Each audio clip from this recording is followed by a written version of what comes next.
Hello and welcome back to Between the Hashes, everybody, our weekly college football primer, coming to you from Los Angeles, California. I'm your host, Matt Kime, and today I am going to talk about the Rose Bowl, Alabama, Michigan.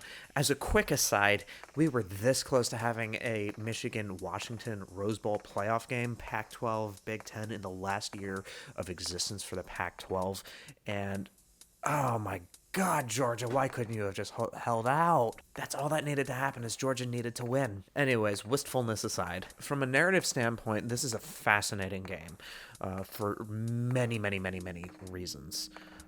Including involving other teams, because the fact that Alabama is even in this game is a huge point of contention for many people, myself included. Florida State got screwed. Alabama, well, how they got here are both teams took very kind of different paths to get to this point. With Alabama, I gotta be honest, I was saying early in the year after they lost to Texas, this is still a very dangerous team. It's still a Nick Saban coached Alabama team. I just didn't really quite think they had it in them to get to this point, but that's what I get for doubting Nick Saban. Although in my defense, this team, the team that is playing right now, is a very different team that was playing in September.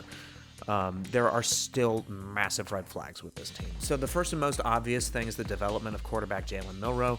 He was basically kind of on a 1-for-1 TD interception ratio early on in the season, through some costly interceptions against Texas that played a big part in them losing that game, and just in general looked bad. He got benched for the next week against South Florida, a game where Alabama had 10 points scored until like the last 30 seconds of the game, which they put South Florida away. Yeah, they've had kind of an up and down season. They had a dominant defensive performance against one of the best Ole Miss teams in the history of that program. But then they followed it up by blowing an 18-point lead against Arkansas, being down by double digits against Tennessee at home going into halftime, and needed a act of God, 4th and 30, I think it was 4th and 31 goal line conversion to beat Auburn in the Iron Bowl. An Auburn team who got blown out at home by New Mexico State just the week prior. And then they followed that up by turning around and dominating Georgia in the line of scrimmage. This is a hard team to predict, but in some ways it's not at the same time. It's still Alabama, so if you look at the talent composites, they still have the highest rated, like the 247 talent composites, they still have the highest rated roster in college football. I think it's either them or Texas A&M. And once again, it's Nick Saban. This team was going to figure it out eventually.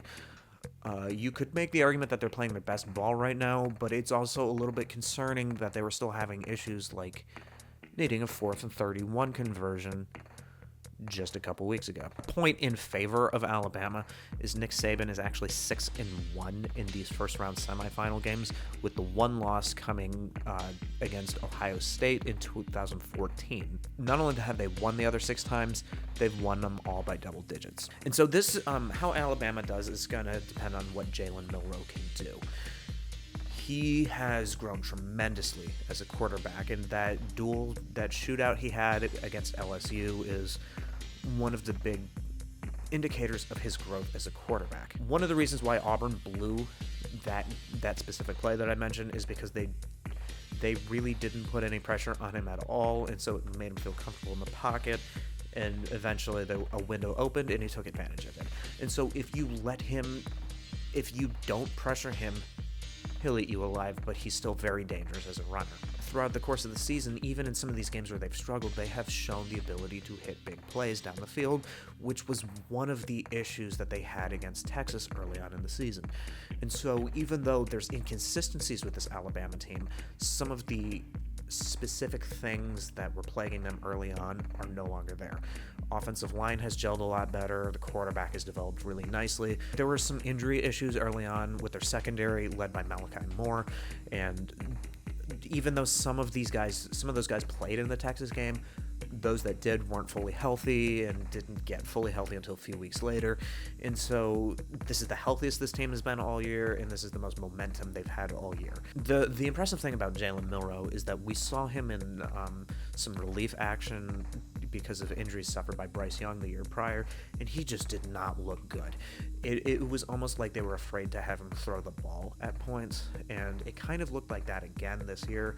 And the quarterback position was super up in the air because the guy they benched him for, Tyler Buckner, here's how his quarterback career is going. He's transferred out of Alabama as its he's transferred out of playing football entirely. He's going to play lacrosse right now, which is not where I thought that career would go. But the point being is that the quarterback position here was in pretty dire straits early on. You could make an argument that he's probably the least talented of the like, if you were to make like a power ranking of the 4 quarterbacks in the playoff right now, he might be at 3rd or 4th. That shouldn't be a slight against him just because of how much he's grown. And I think the biggest sign for optimism with Alabama is just how dominant that offensive line looked against a very good Georgia team. I think that this Georgia team was a lot weaker than we were used to seeing, but even with that into consideration, they're still recruiting and reloading like crazy, and that defense is still super dangerous. That was the impressive thing about the Georgia game, is that they kind of dictated the game on the lines of scrimmage early and then just controlled it throughout. That was the surprising thing about the way they won that game. The question is, can they do it again? Okay, so going to the other side, like I said, Michigan and Alabama had 2 very different paths to get here. There was a lot of ambiguity as to whether or not Alabama was even going to get that 4th spot. They did, but it wasn't a foregone conclusion. Now, with Michigan, despite their undefeated record, the season has actually been fairly tumultuous from them. Jim Harbaugh was suspended by the university for the first 3 games of the season, and that caused apparently a lot of infighting between him and the university. And what that did was, it related back to recruiting during an impermissible dead period during the COVID year, and he tried to cover it up, and then the NCAA found out about it, and so they just sent in a notice of allegations. A couple months later, the sign stealing scandal was unveiled, and he was suspended again once more for 3 games, so he's missed half the season. He didn't even coach in the Ohio State game. He returned for the Iowa game, though. So the point I'm getting at is that despite their undefeated record, but frankly, the fact that they had an absolute cakewalk of a schedule until they had to play Penn State in late November was a very weird and tumultuous season off the field for them. And now there's rumors about Jim Harbaugh going to the NFL next year, and to be honest, those rumors are kind of always around him, just due to his history there, and the fact that he kind of actively interviews for, or at least encourages that kind of attention. But you know, where there's smoke, there's fire, and so these rumors are pretty strong this time. Amidst all of that, Michigan managed to go 13-0. Quarterback JJ McCarthy, who is rumored to be coming back once more next year, was being held up as a potential Heisman Trophy candidate. I don't think he really ever truly belonged in that conversation, and he eventually fell out of it. He showed a lot more consistency as a passer, especially deep ball passing, than he did last year. There's still questions about, like, if the game is on the line, can he be the guy to be trusted to go out and win it for them? Because funny enough, that's the one thing he hasn't had to do.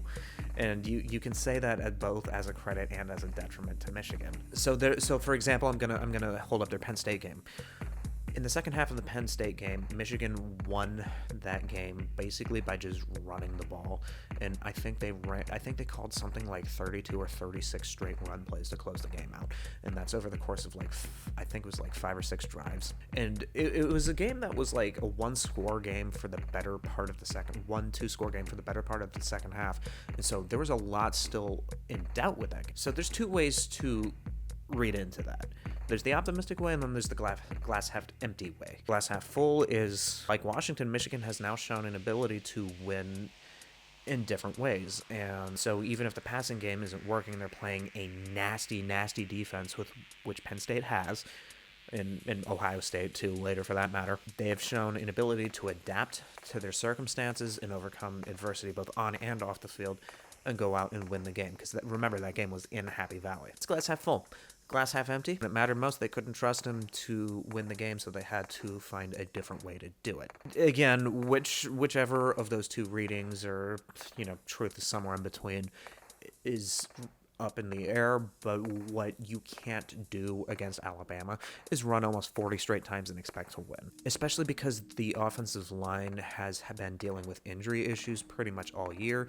They have slowly started to get healthier, but they lost one guy, and then they had to move move another starter over, and then they most famously just lost Zinter to, I think it was like a broken leg. The offensive line, which was one of the strongest units on this team, has been banged up in ways that are going to prove problematic against Alabama. Now, Michigan is still favored as of the time of this recording, which is December 22nd. The line is -2, and so it seems like Vegas almost thinks that this is going to be a super defensive slugfest, which is kind of how Michigan's been able to win. A concern point for me with Michigan is that they played, like I said, an absolutely garbage schedule. Say if you were to take, say how NCAA basketball rates their wins with their quadrant system. So basically, a quadrant 1 win would be beating someone in the top, 25% of the league. And they do this because there's like 350 teams at the Division I level in basketball. Michigan wouldn't have a quadrant 1 win up until about, depending on how you rate Rutgers, about that Penn State game. But again, the Rutgers game was their signature win going into that, which, you can only, at the end of the day, you can only play who's in front of you. But when they did start playing better defenses with Ohio State, with Penn State, and later with Iowa, their offensive efficiency numbers went down, their running numbers went down, their passing numbers went way down. And looking at that Iowa game, and they won 26-0 in the Big Ten championship game. But to be honest, Iowa's defense kept them in that game for a very long time. So if they replicate that offensive performance against Alabama, it's going to be a very long day. And so in terms of evaluating this game, this one's a hard one because this one could easily turn into a blowout either way, or it could be like a defensive struggle where the under hits. The over-under, I think right now is 46.5. It wouldn't shock me if the game plays out in a defensive struggle. It would be like the total is going to be like 38 to 42-ish, in that range. One of the biggest concerning points for me with Michigan, Alabama's secondary is going to be more than capable of handling that passing attack. And so my big worry for Michigan is that they're going to be forced to go into kind of like a single dimensional game plan on offense, kind of like what Georgia had to do. Because remember, Georgia was dealing with issues to both Lad McConkey and Brock Bowers to varying degrees in the SEC championship game. And what Alabama was then able to do was to start to dictate the game on offense with their line of scrimmage.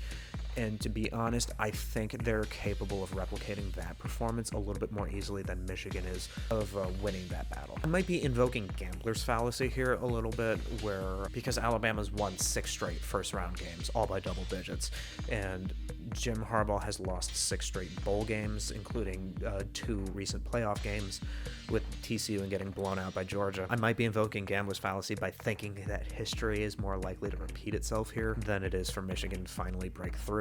Streaks are meant to be broken, and so, eventually give Michigan enough tries at this thing, one of these times they're going to break through. Despite the fact that Alabama seems to have momentum, they are very vulnerable. Like I said, there's a lot of red flags with this Alabama team.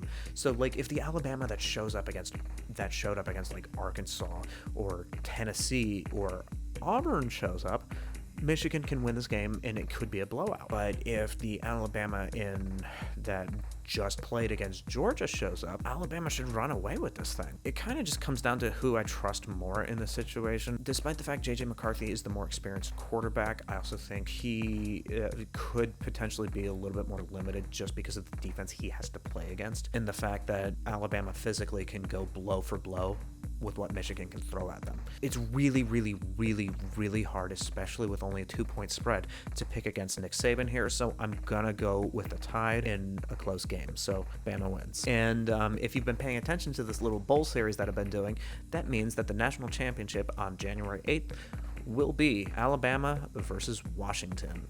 Also a playoff rematch from a few years ago, for those of you that remember 2016. Although it will be hilarious because the game's going to be, a couple days from now, I could easily be wrong about this and look like a total moron. Well, that's all I have for you guys today. Thanks for watching. And if you want more coverage on the Bulls, I have a video breaking down the Texas-Washington game and some of the other key bowl games. And as we wrap up on the Commanders season, keep following the John Keim Report. This is a very intriguing time in this franchise's history, so stay tuned on the latest updates. You can find all of that and more on Empire Media here on YouTube or wherever you get your podcasts. Thanks, guys, and enjoy the games.